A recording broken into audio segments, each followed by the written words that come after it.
Well, we've just come from one of my favorite places in the world, Concord, Massachusetts, and met a woman there who basically very convinced that nature is divinized and nature is the end point.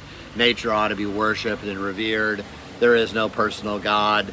There is no creator of nature. And so we had a really interesting talk with her. I've been very interested in Concord for many, many years because of my interest in Ralph Waldo Emerson and others. And so we were there, and now we're in Cape Cod, also beautiful and surrounded by nature. But as a Christian, think about God as the creator, and God's created nature, but nature's fallen. The fall has affected everything, including nature. And as I try to communicate to this woman, even some of Emerson's contemporaries like Melville and others believe that there is an uncontrollability to nature.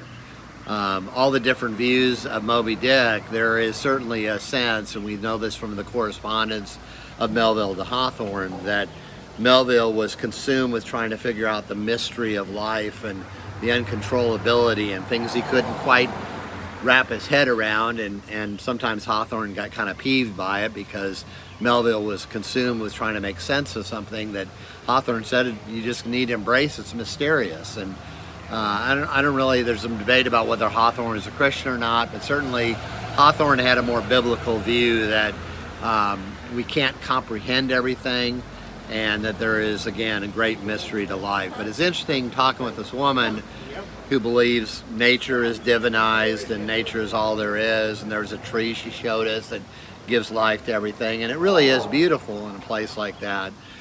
But the question still remains, are we living in a place where we need to kind of tap into a reality that, oh, nature is the ultimate endpoint?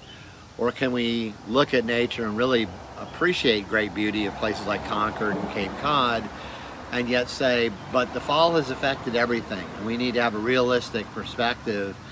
Stephen Crane said, "Sir," he said this in his poem about talking to nature, "Sir, a man said to the universe, 'Sir, I exist. However,' replied the universe, 'the thought has not created in me a sense of obligation.'"